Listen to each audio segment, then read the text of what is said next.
ဇေယျကျွန်တော်ကိုကြည့်တဲ့အကြည့်တွေဟာလိမ့်လေသူတယောက်ကိုကြည့်တယ်လို့မျိုးမဟုတ်တော့ဘူးတန်တရားရှိသူတယောက်ကိုကြည့်တယ်လို့မျိုးလည်းမဟုတ်တော့ဘူးနားမလည်နိုင်တဲ့ဖြစ်တည်မှုတစ်ခုခုကိုကြည့်နေတယ်လို့မျိုးဖြစ်နေတယ်အဖွဲ့မှုယောကနောက်ဆုံးတော့မိမိကိုမိမိဗေဒင်ဟောဖို့သဘောတူလိုက်ပြီးကျွန်တော်ကိုဖဲချက်တစ်ချက်လောက်နှိုက်ပြီးစမ်းကြည့်ခွင့်ပြုပါတရားမျှတမှုဖဲချက်ပြောင်းပြန်ဖြစ်နေခြင်း justice reversed တရားမျှတမှုပုံပြတ်သွားခြင်းအတွင်းပိုင်းပျက်စီးယိုယွင်းမှုအဓိကအချက်လက်အဲ့ဒီတနက်ထဲမှာကြီးစံတတောင်ရော့နေတယ်ဖွဲ့မှုဇိုလွန်ခဲ့တဲ့3နှစ်ကမူရစ်စေဝါအမှုတုန်းကခမားရဲ့တည်င်းပေးအသက်ခံခဲ့ရတယ်ခမားကတော့မူရစ်မောင်မှုသမားတွေတည်သွားလို့အမြဲထင်ခဲ့တာဒါပေမဲ့ဖဲချက်တွေရဲ့အဆိုအရတော့မဟုတ်ဘူးမင်းမပြောချင်တာလဲအဲ့ဒီလှုပ်ဝက်ချက်ကိုပေါက်ကြားစေခဲ့တဲ့သူအဲ့ဒီတနက်ဖောက်ခဲ့တဲ့သူဟာဒီအဆောက်အုံထဲမှာပဲရှိတယ်ပြီးတော့ခမားရဲ့ဘေးနားမှာရှိနေတာသူ့တနက်ထဲမှာအခုထိအဲ့ဒီကြီးစံတတောင်ရော့နေတော့မယ်စနစ်တန်တုံအင်ရှင်ကိုစမ်းသက်တွေ့ရှိရပါသည်ကြီးမားသောစက်တိုက်လူတက်မှုကြီးကိုဖော်ထုတ်ရန်ကူညီပေးခဲ့ပြီးရဲဝန်ထမ်း၏အသက်ကိုကယ်တင်နိုင်ခဲ့သည်တာဝန်အဆင့်တက်မှတ်ချက်ပြီးပြည့်စုံသည့်ဆုလက်တွက်ချက်ချင်းအနေရရှိသောဆယ်များ800ခိုင်နှုန်းရော့ကျသွားမည်တက်တန်းရက်ပေါင်း60တိုးလာမည်ငွေသားစုရွမ်နဲ့တန်းချီမြင့်သည်အိမ်ပြန်ရောက်လို့ခဏလေးပဲနားရသေးတယ်တာဝန်တစ်ထက်ရောက်လာပြန်ပြီစနစ်တန်တာဝန်တစ်ထုတ်ပြန်ချက်နေရချန်တန်နိုင်ငံတကာဘာသာစကား2မျိုးသုံးမူကြိုကျောင်းတကားဝနီလန်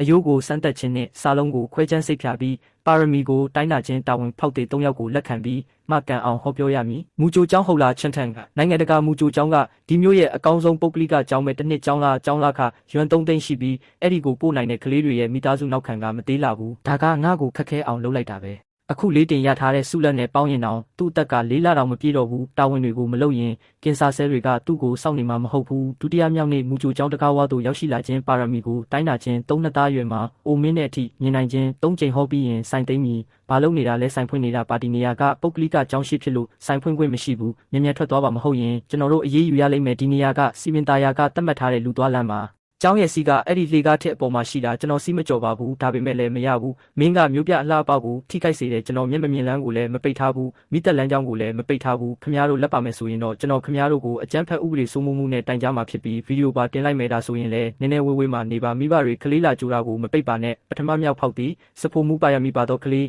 ပထမဆုံးဖောက်တဲ့ရောက်လာပြီးဆရာကြီးကကလေးကိုဘာကြည့်ပေးတာလဲရှင်အနာဂတ်နဲ့ပါရမီကိုကြည့်ပေးတာပါပတ်စံကတော့အဆင်ပြေတယ်လို့ပေးပါဒီလောက်တောင်တက်တာလားဒါဆိုကျမတို့ဟောက်ကိုကြည့်ပေးပါဦးကျမကတူနောင်ကြရင်ဟာဘတ်တက်ရမယ်လူလားဒါမှမဟုတ်ရေးတက်ရမယ်လူလားဆိုတာသိချင်လို့ပါကျမတို့မိသားစုက IB လေးအတွက်ရန်ပုံငွေတောင်ပြင်ဆင်နေပြီးကျွန်တော်မကြည့်ချင်ဘူးကျွန်တော်အသားစားချင်တဲ့ဟာဘတ်နဲ့ရေးကတော့ဒီတစ်သက်လုံးဝမျောလင်းချက်မရှိတော့ပါဘူးဆရာကြီးပြောတာကတိတ်ပြီးပုံသေးကချက်ဆံမတ်နေဘူးလားရှင်ကျမတို့ဟောက်ကအစားမတ်ပေမဲ့အရန်ညံကောင်းတာနော်စန္ဒရဆရာကတောင်သူ့လက်တွေကကြီးပြီးအားရှိတယ်လို့ပြောတယ်မေကြီးခမားအမှန်တိုင်းကြားချင်လာတာပေါ့ဟာဘတ်ကိုတော့တွားလို့မရဘူးဒါပေမဲ့နီယူအိုတန်ချက်ပြုတ်ရေးတင်တန်းကျောင်းဆိုရင်တော့သူကတေချာပေါက်ထိတ်တန်းကျောင်းသားဖြစ်လာမှာပါ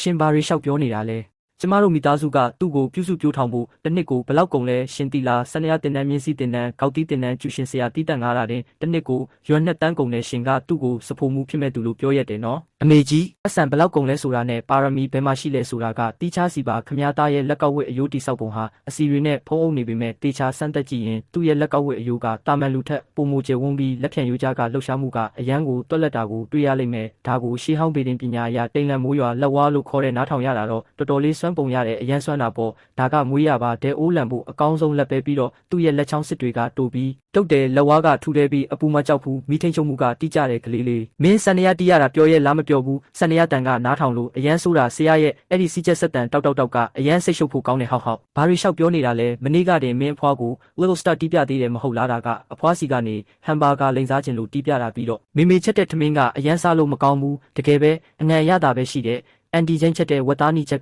မှတကယ်ကောင်းတာသူမကအိုးတဲကိုဒီလောက်ကြီးတဲ့အဝါရောင်ကြောက်ခဲကြီးကြောက်တကြားထဲတယ်ပြီးတော့တကြားကိုအမဲရောင်ရည်တွေထဲလောင်းထည့်တယ်ခမားသားရဲ့ရှာအရသာခံဘူးအာယုံခံနိုင်စွမ်းကတာမန်လူထက်30စပူများတယ်အရသာကိုခွဲခြားစိတ်ဖြာနိုင်စွမ်းကကောင်းကင်ဘုံကပေးထားတဲ့လက်ဆောင်ပဲခမားကသူ့ကိုအတင်းစန္ဒရခလုတ်တွေနှိပ်ခိုင်းနေတာဟာအနာဂတ်ရဲ့မီချီလင်ကျဲ3ပွင့်ရစဖို့မူကြီးတယောက်ကိုတက်ပြစ်နေတာနဲ့အတူတူပဲမင်းတော်တော်ရက်ဆက်တယ်နော်မင်းတကယ်ထမင်းချက်တာတင်ကျင်တာလာ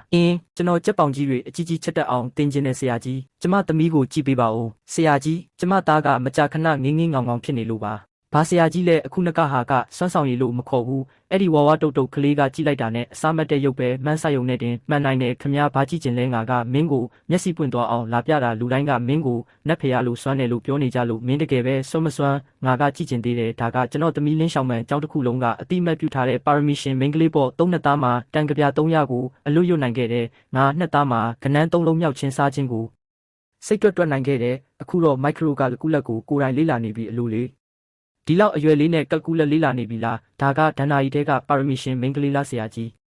တ သူမရဲ့အယိုးကိုစမ်းပေးပါဦးသူမကအိုင်းစတိုင်းဝင်စားလာလားဒါမှမဟုတ်ကျူရီမတန်ပြန်လည်မွေးဖွားလာလားဆိုတာကြည့်ပေးပါအုံနောက်ပိုင်းစစ်ဆေးချက်သူမကပါရမီရှင်မဟုတ်ပဲလူအတုံးအတူတယောက်ဖြစ်နေတာပဲအုံနောက်အခြေအနေမှတ်ဉာဏ်မြင်မာသောအပိုင်းအလွန်ပူနွေးနေပြီးရုပ်တိပေတာအပိုင်းမှာလုံးဝနီးပါအသက်ဝင်ခြင်းမရှိပါပုံသေးကားကြစရိုက်အတင်းကျပ်စရိုက်စိတ်ပိုင်းဆိုင်ရာပုံပြက်စရိုက်အလိုလိုက်စရိုက်မူလကမိဘတွေရဲ့အတင်းကျပ်လောက်ခိုင်းမှုကြောင့်ဆက်ရုပ်လိုဖြစ်သွားရတာပဲဘာလို့ဆန်လို့မရတာလဲဒီလိုအကောင်းဆုံးရှေးဟောင်းရိုးမျိုးကိုတခါမှမမြင်ဘူးလို့လားသူမကပါရမီရှင်မဟုတ်ဘူးသူမကတရုတ်ဆောင်ဘရင်မကြီးပဲရှောင်းမယ်သူ့ကိုရွတ်ပြလိုက်စမ်းမင်းသားထံရဲ့မျှော်စင်နီတန်းရှောင်းမှန်ရွတ်ဆိုပြခြင်းလူကျန်းရဲ့နေမြေဟောင်းဟုံတူးရဲ့မြို့တော်တစ်သူမဟာမိမိကိုယ်တိုင်ဘာတွေရွတ်နေလဲဆိုတာမသိရှာဘူးသူမကအဲ့ဒီအတန်တွေကိုအုံနောက်ထဲမှာပဲအတင်းမသားထားတာအတန်ဖန်းဆက်တစ်လုံးလိုမျိုးပဲဒါဆိုရင်ကောဘာဖြစ်လဲမှတ်မိနိုင်တာကပဲအရေးချင်းတော့ဟုတ်ပါတယ်ဒါပေမဲ့ပေးဆက်ရတဲ့တန်ဖိုးကောသူမရဲ့လက်ညှိုးကိုခမားတို့ကြည့်လိုက်ပါတာကစိုးရိမ်တော့ကတွေပဲလက်သေးကိုကိုက်လွန်၍ပြီးတော့သူမရဲ့ဂျိုရိုးကိုကြည့်ပါဥကောင်းနောက်ဖက်ကပြားနေပြီးမျက်ခုံးရိုးကဖိနှိပ်ခံထားရတယ်ဒီလိုအယိုးပုံစံရှိတဲ့ကလေးတွေဟာအထိမခံတန်တရားများပြီးအတိမတ်ပြုမှုကိုအလွန်မင်းစာလောင်မှုတိတ်ကြတဲ့ကလေးလေးအခုနောက်ကမင်းအဖေကိုကြည့်တဲ့အချိန်မှာမင်းမျက်လုံးထဲမှာချစ်ချင်းမြတ်တာကိုကျွန်တော်မမြင်ရဘူးကျွန်တော်ကြောက်ရွံ့ထိတ်လန့်မှုကိုပဲမြင်ရတယ်မင်းစာလုံးတစ်လုံးမှပြီးရွမိရင်အဲ့ရမှာမဟုတ်ဘူးလို့ကြောက်နေတယ်မင်းပု္ပ္ပာတပုံမှတွက်မိရင်တရင်ပေါက်မရှိတဲ့အဲ့ဒီစာကြည့်ခန်းတဲ့ကိုအပိတ်ခံရလိမ့်မယ်လို့ကြောက်နေတယ်မင်းတစ်ဆက်ပိတ်ထားဆန်းမင်းကလေးကိုလမ်းမရောက်အောင်လှုပ်ဆော်နေတာပဲငါရဲတိုင်ပြီးမင်းကိုဖမ်းလိုက်မယ်ရှောင်းမန်းသွားဆိုဒီအယူလျှောက်ပြောနေတဲ့စကားတွေကိုနားမထောင်နဲ့ရှောင်းမန်းစိတ်ပိုင်းဆိုင်ရာပောက်ကွဲသွားခြင်းအာစာများကိုရှုသွတ်စွာဆက်ရွတ်ဆိုပြပြီးငိုကြွေးခြင်းကျမမရွတ်တော့ဘူး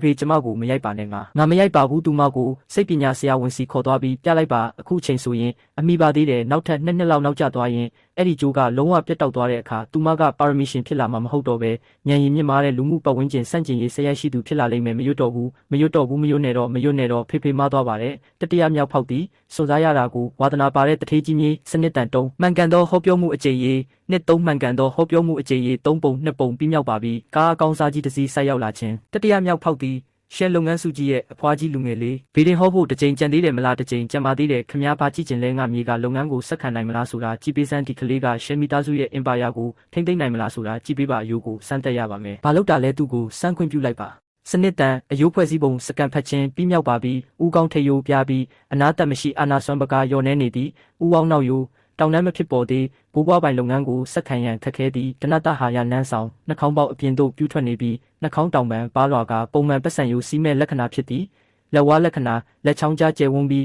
းလက်ဝါးပြင်ပြချက်ကရနာတိုက်တိဆောက်ပုံမရှိပါကံကြမ္မာစရင်ချက်ပတ်စံဖြုံးတီးသူစံအဆင့်ထိတ်တန်းစွန်စားသူအဆင့်မိသားစုကိုပျက်စီးစေမဲ့သူစအဆင့်ဖွားကြီးဒီကလေးကလုပ်ငန်းကိုဆက်ခံလို့မရဘူးအကြောင်းပြချက်ကဘာလဲခင်ဗျားမြေးရဲ့လက်ကိုကြည့်နိုင်ပါတယ်လက်ချောင်းတွေကရှည်ပြီးလက်ဝါးကပါတယ်လက်ချောင်းတွေကိုဆူလိုက်တဲ့အချိန်မှာလက်ချောင်းကြားတဲ့ကိုစက်ကူအမတစ်ချက်အသာလေးထိုးထည့်လို့ရတယ်ဒါကမွေးရပါပတ်စံယိုစီးမဲ့လက်ပဲရေးစီးသွားရင်အမတ်သားမကြံတယ်လို့ရွှေဖြတ်သွားရင်လည်းအတန်မကြံဘူးပြီးတော့သူ့ရဲ့ရာမကျဲပွင့်ဒီနေရာကအယိုးကမြင်မားစွာမိုးတက်နေပြီးအယောင်ကတောက်ပနေတယ်ဒါကသူ့ရဲ့စိတ်ခံဟာဒီမျိုးမှာငြိမ်မနေနိုင်ဘူးဆိုတာကိုပြနေတာရုံးခန်းထဲမှာဆိုရင်ပိုလို့တောင်မနေနိုင်ဘူးခမရကသူ့လက်ထဲကိုကုလီပေါင်းများစွာတန်တဲ့စီးစိမ်တွေကိုအတင်းအပ်နှံပြီးသူ့ကိုဥက္ကဋ္ဌရုံးခန်းထဲမှာထိုင်ပြီးစာရွက်စမ်းတွေလက်မှတ်ထိုးခိုင်းမယ်ဆိုရင်10နှစ်မပြည့်ခင်မှာတင်သူကရှန်လုပ်ငန်းစုကြီးကိုရောင်းပစ်ပြီးကဘာပတ်မဲ့တင်မောလက်မှတ်တစ်စောင်နဲ့တွားလဲလိမ့်မယ်ဒါမှမဟုတ်အန်နာတီကတိုက်ကိုတွားပြီးပင်ကွင်းငှက်တွေကိုတစ်ချက်ကြည့်ဖို့အတွက်ကုမ္ပဏီခွဲကိုပေါင်တန်ပစ်လိုက်လိမ့်မယ်မင်းပြောချင်တာကငါတို့ရှယ်မီသားစုရဲ့တူးသေးသောမြေးကပတ်စံဖြုံးမဲ့သူဟုတ်လားပတ်စံဖြုံးနေဆိုတာကနှိုင်းရှင်ချက်တစ်ခုပါစီးပွားရေးလောကမှာတော့သူကပတ်စံဖြုံးနေသူဖြစ်ပေမဲ့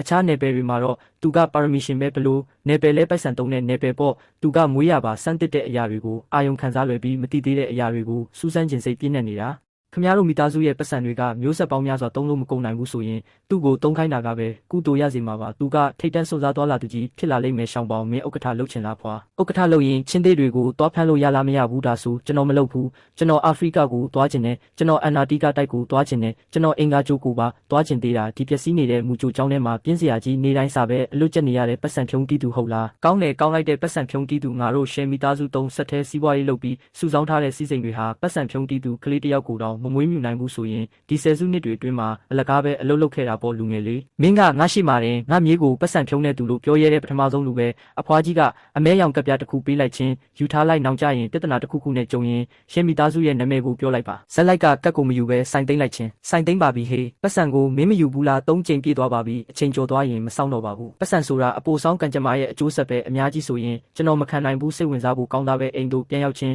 မိမိကိုမိမိ online ပေါ်မှာနာမည်ကြီးသွားတာကိုတွေ့ရှိရ ချင်းတာကဒဏ္ဍာရီထဲကနက်ဖျားဆရာကြီးလာချုပ်ရာစီကနေရုတ်တရက်ဖုံးလာချင်းဒီရက်ပိုင်းရှောက်မသွားနဲ့ဦးရဲဌာနကအကြီးအကဲတော်တော်များများကမင်းအကြောင်းလာမေးနေကြတယ်ရှင်မိသားစုကလည်းမင်းကိုလိုက်ရှာနေတယ်ကျွန်တော်ဥပဒေမဖောက်ဖျက်ပါဘူးငါသိပါတယ်အဲ့ဒီအမှုကတော့ရှောင်းကျန်းရဲ့ခြေထောက်ကိုကယ်တင်နိုင်ခဲ့ပြီးပြဿနာရှိရင်ငါ့ကိုဖုံးဆက်လိုက်စနစ်တန်တာဝန်သစ်ထုတ်ပြန်ချက်နေရာမြို့ပြရှေးဟောင်းပစ္စည်းဈေးကွက်အရှိတကားနက်နက်ခင်းဈေးအချိန်သူည9နာရီမှ17နာရီထိနီလန်စာလုံးကိုခွဲချမ်းစိတ်ဖြာခြင်းတာဝန်ဖောက်သေး3ယောက်ကိုလက်ခံပြီးမှန်ကန်အောင်ဟောပြောရမည်။ကောင်းပြီးမနှက်ဖြန်သွားပြီးအခွင့်အရေးရှာရမယ်ဒုတိယမြောက်နေ့ရှေးဟောင်းပစ္စည်းဈေးကွက်သို့ရောက်ရှိလာခြင်းနက်နက်9နာရီပကြီးအန်းအရှိတကားရဲ့ကြောက်ပြားလန်းဟာကြက်ဥကြော်လို့ရလောက်အောင်ပူပြင်းနေတဲ့လူတွေတိုးဝှေ့နေပြီးအားလုံးကတစ်စိတွေလက်ထဲလှည့်နေတဲ့အဖိုးကြီးတွေနဲ့ဆယ်ဖီတန်ကင်ထားတဲ့စတွေမှာတွေပဲဖြစ်တယ်ညီလေးနေရာမလာတာထင်တဲ့ရှေ့ကိုဘဲကွေ့ရင်အလုတ်ကန်ရှာဖွေရေးဈေးရှိတယ်ဒီနေရာကရှေးဟောင်းပစ္စည်းဈေးကွက်နေရာမမားပါဘူးအချိန်ပိုင်းလှုပ်ပြီးမိုးဖိုးရှာမလို့ပါဖိုးကြီးသူမြမှန်ဒီလောကထဲမှာကျင်လည်ခဲ့တာအနှစ်20ရှိပြီးစားလုံးခွဲပြီးရနာတွေကိုစမ်းသက်ပေးတယ်ဆိုတာဒါပထမဆုံးမြင်ဘူးတာပဲသူကဒီလူငယ်ကိုလူဒါမှမဟုတ်ဆိုင်လာဖြစ်တဲ့သူလို့ထင်နေတယ်ဒီလောကကမျက်စိအမြင်ကိုအတိကထားတာကွာမင်းကစားလုံးတစ်လုံးနဲ့အစ်စ်အမှန်ကိုခွဲခြားမလို့လားမျက်စိအမြင်ဆိုတာကိုတော့ကျွန်တော်သိမယုံဘူးခမားရဲ့ကန်စီရှေးဟောင်းပစ္စည်းတွေအားလုံးကလေဆာနဲ့ထုစစ်ထားတဲ့အရာတွေပဲမျက်စိမြင်တဲ့သူတွေကဝယ်မှမဟုတ်ဘူးနာရီဝက်ကြသွားပေမဲ့ဂျင်းဖိုင်ရဲ့ဆိုင်ရှိမှာဘယ်သူမှမရက်ကြဘူးဒီနေရာကလူတွေကမှန်ဘီလူးကင်ထားတဲ့ပညာရှင်တွေကိုပဲယုံကြတယ်အလုပ်ပြုတ်ခါစပရိုဂရမ်မာတယောက်ကိုမယုံကြဘူးအသက်20ကျော်လူငယ်တယောက်သတင်းစာနဲ့ထုတ်ထားတဲ့ပစ္စည်းတစ်ခုကိုတင်းတင်းကြပ်ကြပ်ပွေ့ပိုက်ပြီးဟိုကြည့်ဒီကြည့်နဲ့ဆိုင်နာကိုတိုးလာတဲ့အထီပေါ့အကိုဟိုဘက်ကဆိုင်ကနေဝယ်လာတာမင်းဆက်ခစ်ကကျွေးပန်းကန်ပြပဲယွမ်ငါတူညနဲ့ဝယ်တာအနည်းဆုံး9000တော့တန်တယ်ဘေးကအဖိုးကြီးတူညနန်ကလဲပင်းရှိပြီးတစ်ချက်ကြည့်လိုက်တာနဲ့တင်ခေါင်းကိုပြဆွဲလိုက်တယ်တစ်ချက်ကြည့်တာနဲ့အတူမှန်သိတာတယ်ပကြီးအမ်မှာဒီလိုဟာတွေအပြည့်ပဲဒါပေမဲ့ဂျင်ဖန်ကပကံကိုလုံးဝမကြည့်ပဲစာရွက်ပေါ်ကယတနာဆိုတဲ့စာလုံးကိုပဲစိုက်ကြည့်နေတယ်ယတနာစာလုံးရဲ့အပေါ်မှာခေါင်းမိုးပုံစံပါပြီးအောက်မှာတော့ကြောက်စိမ့်ပါရှိတယ်ခေါင်းမိုးပုံစံကိုတိတ်ပြီးအကျယ်ကြီးရေးထားလို့အောက်ကကြောက်စိမ့်ကိုဖုံးအုပ်သွားစေတယ်ဒီပစ္စည်းကနန်းတွင်းသုံးလဲမဟုတ်တလို့တရားဝင်အရက်သားသုံးလဲမဟုတ်ဘူးအိမ်တွင်းအလုပ်ယုံလေးကနေချက်ချင်းလှုပ်ထားတဲ့အရာပဲပြီးတော့အောက်ကကြောက်စိမ့်စာလုံးကိုကြည့်ပါဦးအဆက်ကိုတိတ်ပြီးအလေးနဲ့ချထားလို့မင်းတွေပြန့်သွားစေတယ်ကြောက်စိမ့်ကအောက်ခြေမှာရှိနေတာဟာအောက်ခံအဖြစ်သုံးထားတာကိုပြတယ်ခမားရဲ့ဒီပကံအောက်ခြေပုံစံဟာကြောက်စိမ့်မုံတွေကိုကော်နဲ့ရောဆက်ပြီးကတ်ထားတဲ့အရာပဲမဖြစ်နိုင်တာကျွန်တော်အောက်ခြေကတစိမ့်ကိုတေချာကြည့်ပြီးသားမင်းဆက်ခစ်လုပ်လို့ရေးထားတာစာလုံးတွေကလည်းရှင်းလင်းပြီးပုတ်တိုက်ထားတဲ့အမှတ်သားတွေပါရှိတယ်။ရှင်းလင်းနေတာကအခုလေးတင်ထုထားလို့ပဲပုတ်တိုက်ထားတဲ့အမှတ်သားရှိတာကကကြေးစကူနဲ့တိုက်ထားလို့ပဲ။မင်းလျှောက်ပြောနေတာမင်းလက်နဲ့တောင်မကင်ကြည့်ပဲဘာလို့အတူလို့ပြောနိုင်ရတာလဲ။ခမရဲလာတကယ်လို့အစ်စ်ဖြစ်ခဲ့ရင်ကျွန်တော်ခမကိုရုံတသိန်းရော်ပေးမယ်တကယ်လို့အတူဖြစ်ခဲ့ရင်တော့အထဲမှာကော်လွာကိုတွေ့ရလိမ့်မယ်။ဒါမှမဟုတ်မီးချင်းတဲ့တစ်ချက်ရှုကြည့်ရင်အစ်စ်အမှန်ကိုသိနိုင်တဲ့မီးရှို့ပြီးနောက်ပကံကွဲသွားတဲ့တကယ်ပဲအထဲမှာကော်ရီရှိနေတာပဲ။လက်နဲ့တောင်မထိပဲစာလုံးတစ်လုံးနဲ့အောက်ခြေကကော်နဲ့ကတ်ထားတာကိုတွက်ချက်နိုင်တယ်ဟုတ်လားဒါကဘေးတင်ဟောတာမဟုတ်ဘူးဒါကတိတ်တိမျက်စိပွင့်နေတာပဲချင်းဖင်းရဲ့ဆိုင်ရှိမှာလူတွေဝိုင်းအောင်လာကြပြီးဒီကောင်လေးဘာတွေဆက်လုပ်မလဲဆိုတာအားလုံးကစိတ်ဝင်စားနေကြတဲ့ဒုတိယမြောက်ယတနာစံတက်သူရောက်လာပြီးညီလေးငါလဲစမ်းကြည့်ခြင်းလို့အခုနာကပကံကိုတော့ငါတိတ်သဘောမထားဘူးဒါပေမဲ့ငါရဲ့ဒီပကြီးကားကိုတော့လေလံကုမ္ပဏီတော်တော်များများကအမျိုးမျိုးပြောနေကြလို့ပါကူညီပေးပါဦးအမှန်တိုင်းကြားခြင်းလားဒါပေါ်ဖွင့်เสียမလိုပါဘူးစာလုံးပကြီးတဲကစာလုံးကအလဲမှာရှိနေပြီးစီးကရှင်းလင်းနေဒါပေမဲ့စာလုံးပေးပက်လဲကစာလုံးအရေးသားတွေဟာအလဲကစာလုံးနဲ့မင်းရောင်တူညီပေမဲ့ရေးဆွဲတဲ့အရှိန်ဟုန်အားနေသွားတဲ့ဒါကဘာကိုဆိုလိုတာလဲပကြီးကားရဲ့အလဲပိုင်းကတော့အစ်စ်ပါပဲဒါပေမဲ့ဒီပကြီးကားရဲ့တစိမ့်တွေစာသားတွေနဲ့ဘေးပက်ပက်လဲကအလှဆင်မှုတွေကတော့အခြားပကြီးကားကနေဖြတ်တောက်ပြီးကတ်ထားတဲ့အရာတွေပဲဖြစ်တယ်ဒီလောကရဲ့စကားအရအလောင်းကိုဝိညာဉ်သွင်းခြင်းလို့ခေါ်တယ်ငါဒီပတ်ချီကိုတစ်ပတ်လုံးကြည့်တာတော့မဝေခွဲနိုင်ဘူးပညာရှင်တွေအားလုံးကလည်းအစ်စ်လို့ပြောကြတယ်ဒါပေမဲ့ငါကတော့အဲ့ဒီစာသားတွေရဲ့စရိုက်ဟာပကြီးကားနဲ့မကိုင်ညီဘူးလို့အမြဲခံစားနေရတာအခုမှပဲဖြက်ကတ်ထားမှန်းသိတော့တယ်တကယ်လို့ဆရာကြီးကအမှန်ကိုမထောက်ပြရင်ကျွန်တော်ရဲ့ပတ်စံတန်းပေါင်းများစွာအာဟာရေထဲမျောသွားတော့မှပဲလူတွေအကြီးအကျယ်ဝိုင်းအောင်လာကြပြီးအားလုံးပဲမတိုးကြနဲ့ကျွန်တော်ကိုလည်းကြောက်စိမ့်ကိုကြီးခွင့်ပေးပါဦးရှေ့ကိုတိုးကြရှေ့ကိုတိုးကြတတိယမြောက်ဖောက်တဲ့ကတော့လူအုပ်ကြားတဲ့ကနေအတင်းတိုးဝေပြီးတွန်းထုတ်ခံလိုက်ရတဲ့သူဖြစ်တယ်ဘဲကသူတောင်းစားလဲမြ мян ထွက်သွားစမ်းငါတို့စီးပွားရေးလုပ်တာကိုမပိတ်နဲ့ခဏဆောင်ပါအဲ့ဒီအိတ်ထဲမှာဘာရှိတာလဲဘာမှမဟုတ်ပါဘူးမြစ်ကမ်းနားကစောက်လုပ်ရေးလုပ်ငန်းခွင်ထဲကနေကောက်ရတဲ့တန်လုံးအဟောင်းကြီးပါအရန်လေးလို့အမိုက်ပုံးမှာတွားရောက်ပြီးထမင်းဘိုးလဲမလို့ပါအပြင်ကိုထုတ်ပြီးပြပေးပါစာလုံးတစ်လုံးရေးလိုက်ပါငါစာမတက်ဘူးအဲ့ဒီတန်ဆိုတဲ့စာလုံးတစ်လုံးပဲရေးတတ်တယ်အရင်နှုံးတန်ဆက်ယုံမှာအထမ်းသမားလုပ်ခဲ့ဘူးလို့စာလုံးပဲရေးမယ်တရုံကြီးကိုစစ်ဆေးပြီးနောက်ဒီပစ္စည်းကိုတွက်ချက်ရတာဟာပတ်စံမယူရမယ့်အပြင်ပတ်စံပါပြန်ပေးရမယ့်အရာပဲအဖိုးကြီးခမရဲ့ဒီပစ္စည်းဟာဒါကဒီတန်စာလုံးရဲ့ညာဘက်မှာပျောက်ဆုံးခြင်းရှိပြီးဘယ်ဘက်မှာရွှေရှိတယ်မူလရဲ့ရွှေရောင်အစင်းတွေပျောက်ဆုံးသွားတဲ့အခါမှသာအစစ်မှန်လက္ခဏာပေါ်ပေါက်လာတာဖြစ်တယ်ဖိုးကြီးခမရဲ့ဒီပစ္စည်းကတလုံးအစုံမဟုတ်ပါဘူးဒါကတန်မင်းဆက်ခေတုံးကဝါကင်မြည်ရေးပေးအန်ရကိုကာကွယ်ဖို့အတွက်သုံးခဲ့တဲ့တန်နွားလာကြီးရဲ့ခြေထောက်တစ်ဖက်ပဲဖြစ်တယ်ခမဒီကျိုးပဲ့နေတဲ့အပိုင်းအစရဲ့ပုံစံကိုကြည့်ပါဦးပြီးတော့အပေါ်ကရှေးဟောင်းစာသားအပိုင်းအစတွေကိုကြည့်ပါဒါကနိုင်ငံတော်အဆင့်ယတနာပဲဒီကောင်လေးကအယူတယောက်ထင်တယ်ဟာအဖိုးကြီး ခမည်းဒါကိုအမိုက်ပုံးမှာလုံးဝမရောက်ပါနဲ့တကားကနေထွက်ပြီးဘဲကွေရင်မီတာ200အကွာမှာပြတိုက်ရုံခန်းရှိတယ်အဲ့ဒီကိုပို့လိုက်ပြီးမြင်းဟောင်းနေရာကနေကောက်ရတာလို့ပြောလိုက်ပါဒါကတကယ်ပဲလားတကယ်ပါပတ်စံကိုယူထားပြီးတက္ကစီစီးသွားပါပို့ပြီးသွားရင်နိုင်ငံတော်ကခမည်းကိုဂုံတူးဆောင်လက်မှတ်နဲ့စုငွေချင်းမြင့်လိုက်မယ်အဲ့ဒီစုငွေကခမည်းရဲ့အိုဇာတာအတွက်လုံလောက်ပါတယ်အရေးပေါ်ကြီးညာချက်အခုနကအမဲရောင်တန်းတဲ့ပစ္စည်းကိုကင်ဆောင်ထားတဲ့အဖိုးအိုအနေနဲ့စီမံခန့်ခွဲရေးရုံးကိုချက်ချလာရောက်ပေးပါရန်မြစ်တာရက်ခံအပ်ပါသည်ထပ်မံကြီးညာပါသည်ဒါကနိုင်ငံတော်အဆင့်ပထမတန်းစားရှိဟောင်းရတနာဖြစ်ပြီးအလွန်အရေးကြီးသောတဲလွန်စားဖြစ်ပါသည်ဒီတစ်ချိန်တာဝန်ရဲ့စုလက်ဟာယွန်တန်း9တန်းအထိမြင့်မားနေတာကိုကွန်ပျူတာမှာတွေ့ရှိရခြင်းမူလကဆင်းရဲဒုက္ခရောက်ခဲ့ရတဲ့နေ့ရက်တွေကိုပြန်တွေးမိပြီး JN Fan တယောက်မထိန်နိုင်ပဲပြုံးမိတော့သည်